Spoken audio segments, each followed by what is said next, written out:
also comes with some felt fires and fires caused by paraffin stoves and candles.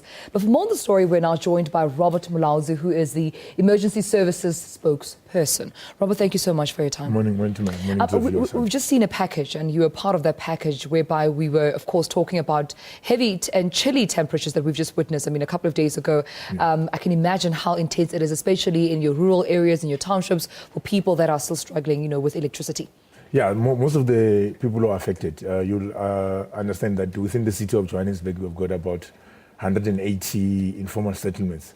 So those will be the mostly affected due to, the area which they're staying, and also the heating and lighting appliances they're using. They're using mostly candles, paraffin stoves, and imbaula. So those things, they actually make them vulnerable to fire incidents, and also the structure where these shacks are, the way they are built, because most of them, they are next to each other. If one of the shacks, catches fire, then the next one, it can actually spread to about 150 or even 1,000 shacks. Yeah. And let's take a look at this particular weekend or this past couple of days. Any major incidents that you can tell us about? Yeah, throughout the city of Johannesburg, we received about 39 fire incidents which were reported both in informal and formal residential areas. Unfortunately, we lost about 5 people due to these fire incidents. The youngest out of those 5 people was a 1-year-old, a baby who lost their life with the mother in one of the fire incidents in Rosettenville.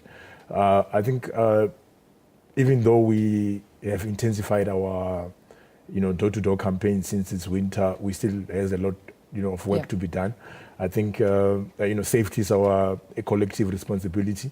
We need to work together with the communities out there to make sure that we reduce the number of fire incidents, because already last year we lost about 32 people during the, the winter period. So we concerned that we might, that number might actually increase, because we already lost 5 people over the weekend. Now tell me more about the latest incidents regarding, the fire that occurred in the Vaal. Yes, that one, the one in the valley is not actually in our jurisdiction. Okay. That is we operating only within the city of Johannesburg. All right.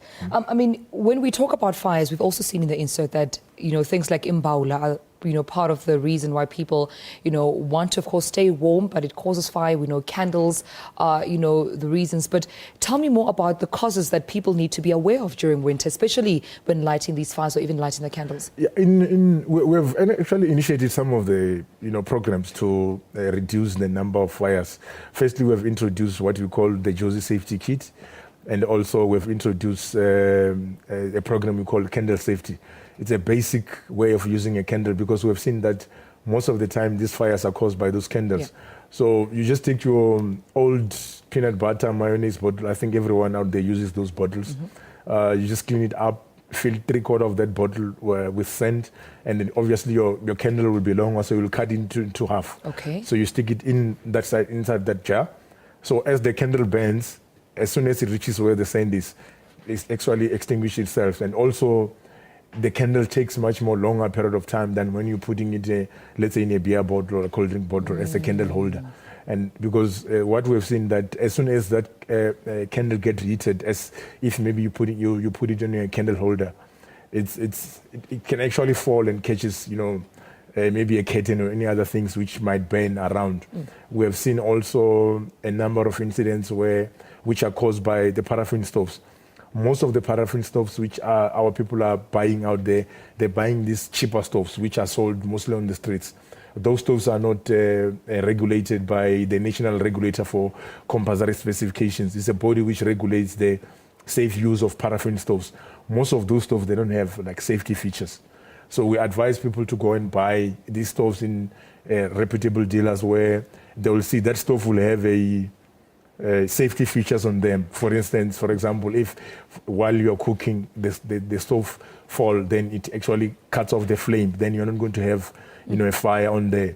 We are also introducing smoke detectors in our communities, especially in the informal settlements, because the smoke detector is a device which can actually save lives.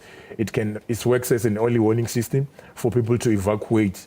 So what we are doing now, we're introducing these devices to these communities so that we can actually reduce the number of fatalities of the people who die in these informal settlements. And also within our old age homes, because we have seen that most of the people who are within the old age homes are mostly elderly people who cannot be able to evacuate as quickly as possible when there's an emergency. So that is what we're doing. Over and above the Josie Safety Kit, we distributing to mostly I spoke about that the informal settlement within the city of Johannesburg. We've got about 180, of which most of the informal settlements have already benefited on that.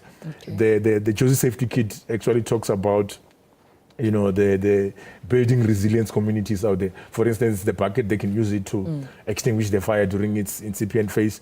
The smoke detector, which is inside there, they can use it as a early warning device.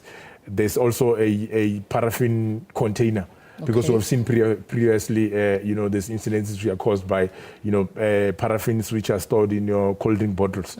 So that container is actually have a safety cap, which it doesn't allow young children to open it. Maybe an adult can be able to open it. Yeah. So those are some of the programs we're trying to introduce, because I think our communities are not really aware of other energy sources which they can use except your candles and other things. So this is what we're trying to come up with other organizations to make sure that we reduce the number of fire incidents in the area. And just from a government's perspective, what support systems are they putting in place to, of course, assist you as emergency services, with those areas that are affected by fires in this time? So because what we try and do, like mostly when they actually start, let's say in informal state, a new area starts, we go in that area and advise the people to build, for instance, their shacks, apart. For instance, we advise them, because most of them, they are lay people, they don't really know what to do. We advise them to just stretch their hands, away from each other. They might have like a distance of about 5 and 6 meters,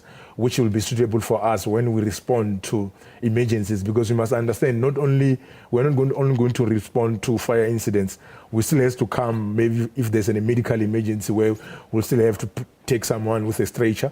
So we are not going to be able to move in that area if those shacks are next to each other.